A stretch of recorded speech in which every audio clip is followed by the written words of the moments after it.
Muito bem, pessoal. Última parte dessa nossa aula. Vamos lá à questão número 3.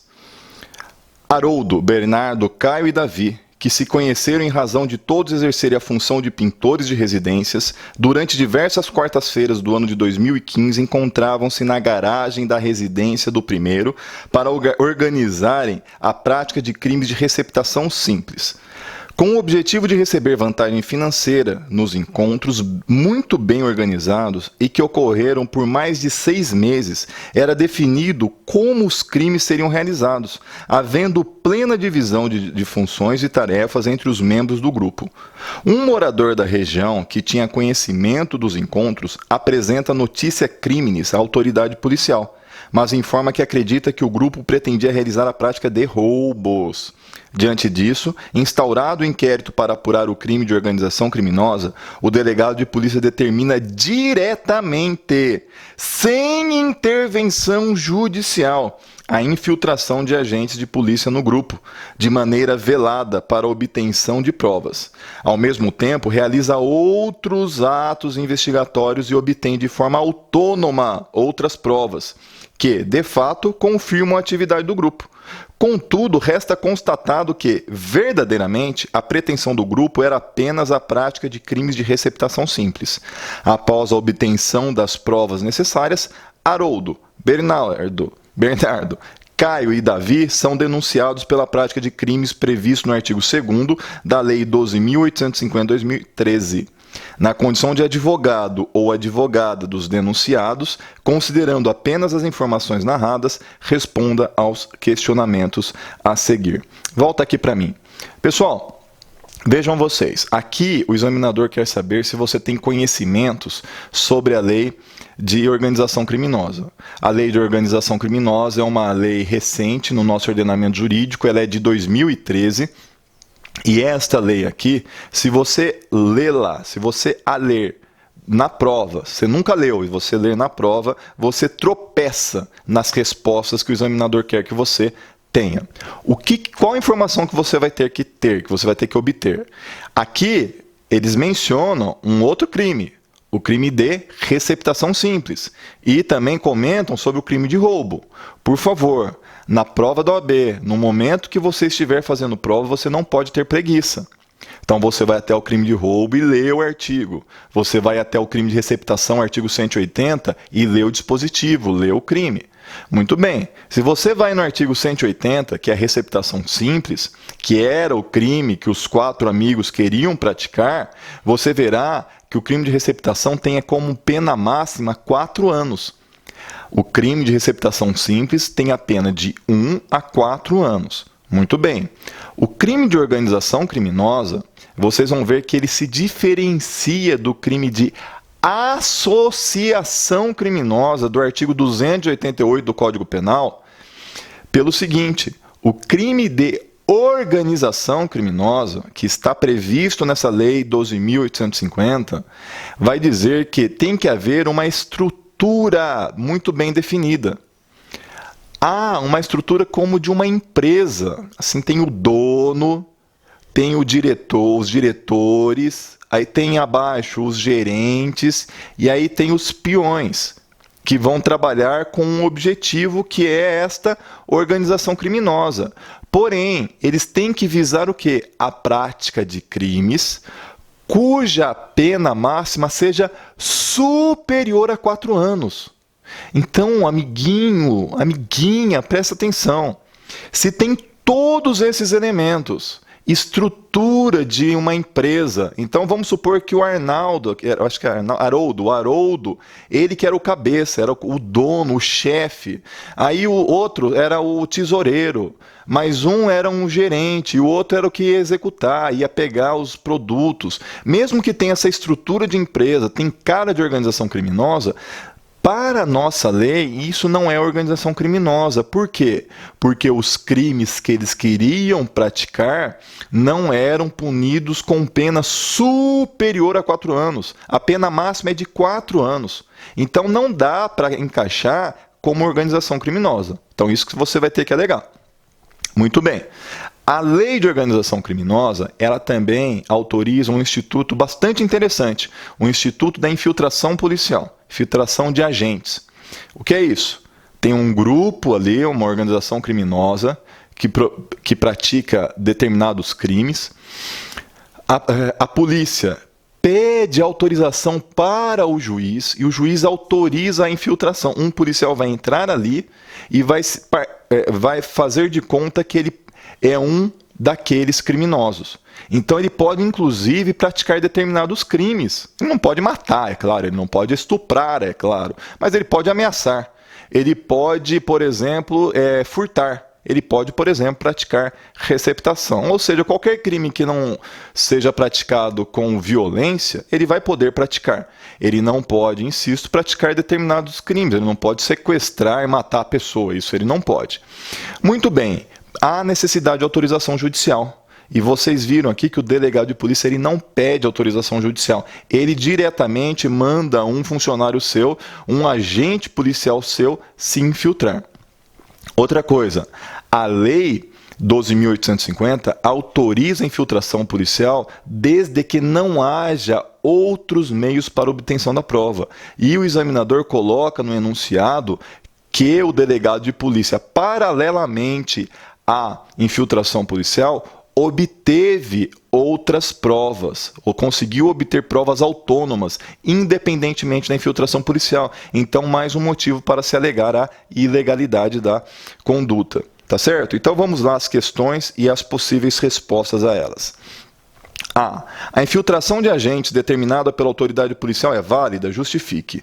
Resposta. A infiltração de agentes determinado pela autoridade policial não foi válida, pois a infiltração de agentes de polícia deve ser precedida de circunstanciada, motivada e sigilosa autorização judicial nos termos do artigo 10 caput da Lei 12.850/2013. Além disso, o parágrafo 2º do artigo 10 da mesma lei estabelece que será admitida a infiltração se houver indícios de infração penal de que trata o artigo 1º da lei e se a prova não puder ser produzida por outros meios disponíveis e havia outros meios para provar a infração. B. Qual o argumento de direito material a ser apresentado pela defesa em busca da não condenação dos denunciados da prática do crime imputado? Justifique. Resposta.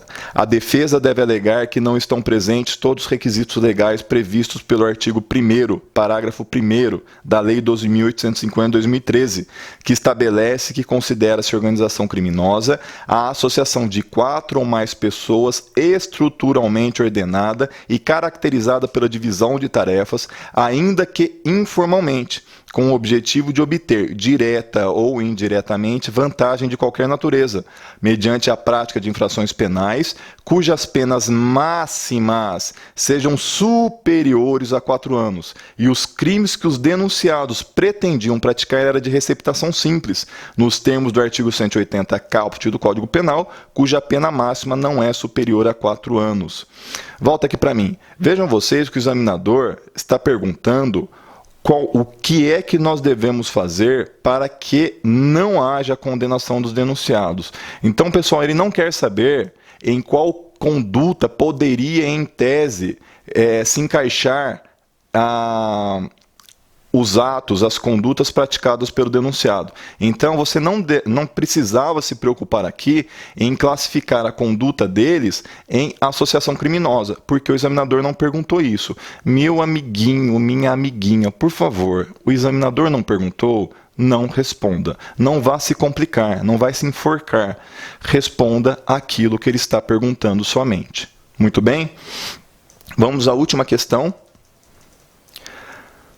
Pablo, que possui 4 condenações pela prática de crimes com violência ou grave ameaça à pessoa, estava no quintal de sua residência brincando com seu filho, quando ingressa em seu terreno um cachorro sem coleira. O animal adota um comportamento agressivo e começa a tentar atacar a criança de 5 anos que brincava no quintal com o pai. Diante disso, Pablo pega um pedaço de pau que estava no chão e desfere forte golpe na cabeça do cachorro, vindo o animal a falecer. No momento seguinte, chega ao local o dono do cachorro, que, inconformado com a morte deste, chama a polícia, que realiza a prisão em flagrante de Pablo pela prática do crime do artigo 32 da Lei 9.605 de 98. Os fatos acima descritos são integralmente confirmados no inquérito pelas testemunhas. Considerando que Pablo é multirreincidente na prática de crimes graves, o Ministério Público se manifesta pela conversão do flagrante em preventiva, afirmando o risco à ordem pública pela reiteração delitiva. Considerando as informações narradas na condição de advogado ou advogada de Pablo, que deverá se manifestar antes da decisão do magistrado quanto a requerimento do Ministério Público, responda aos itens a seguir. Pessoal, volta aqui para mim. Vejam vocês. O Pablo aqui, ele praticou vários crimes na vida dele, crimes com violência à pessoa, com violência e grave ameaça à pessoa. Então ele era uma pessoa violenta, mas ele praticou crimes violentos contra outras pessoas. Muito bem. Apesar dele ser violento, ele estava com seu filho, porque os brutos também amam, os brutos também choram. Muito bem, eles estavam com seu filho brincando no quintal. Nessa brincadeira, de repente, chega o quê? Um cão. E esse cão, ele chega com uma postura agressiva. Começa a latir, rosnar e tenta atacar seu filho. Pelo amor de Deus, hein, gente? Isso aqui não é legítima defesa. Não é legítima defesa. Isso aqui é o quê? Você já sabe. Isso aqui é estado de necessidade. Tem um perigo que não foi causado pelo próprio agente. No caso, pelo Pablo. Não foi o Pablo que causou isso, essa situação. E ele está nesse... Ah, professor, mas e se eu tô com um cachorro e eu fico mandando o cachorro ir até a pessoa? Aí sim estamos diante de legítima defesa. Porque se eu estou atiçando meu cachorro para atacar outro, meu cachorro é uma arma.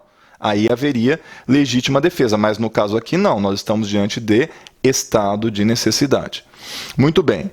Ele vê que o cachorro pode a qualquer momento acertar o seu filho, ele pega um pedaço de pau e bate na cabeça do cachorro com força e o cachorro morre.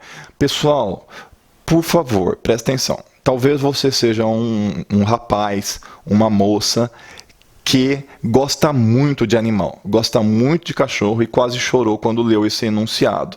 Muito bem, continue sendo assim, continue chorando pelos animais, continue amando e respeitando. Só que o seguinte, aqui você está numa prova da OAB.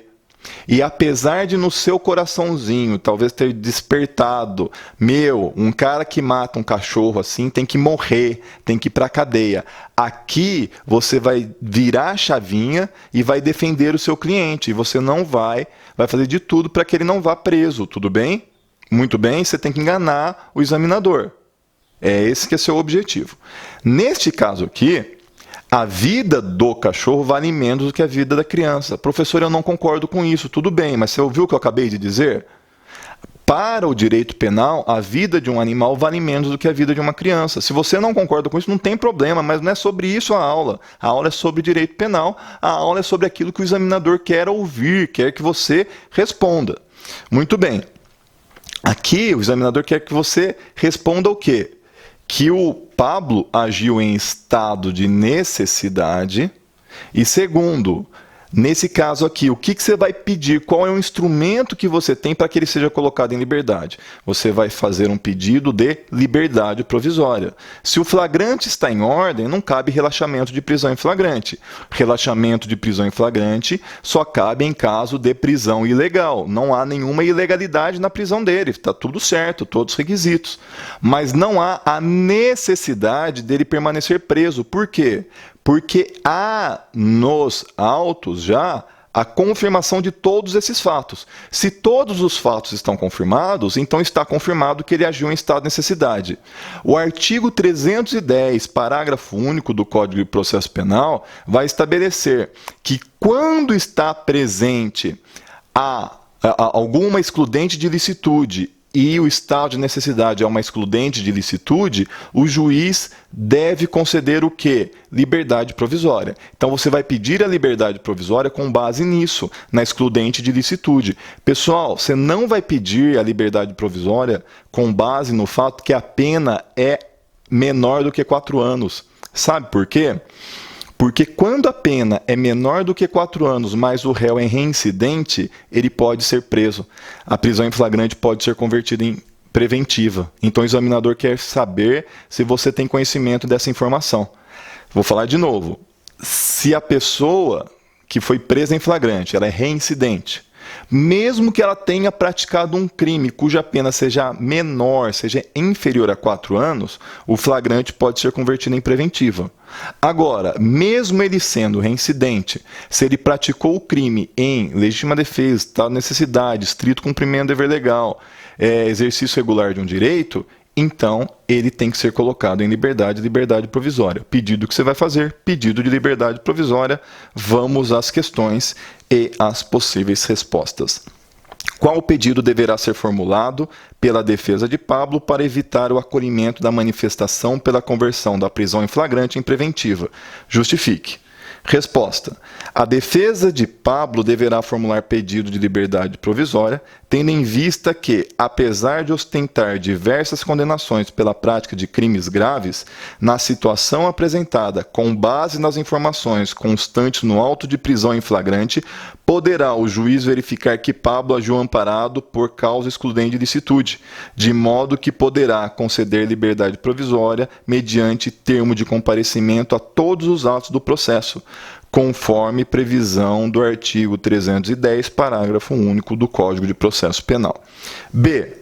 Sendo oferecido denúncia, qual argumento de direito material poderá ser apresentado em busca de absolvição de Pablo?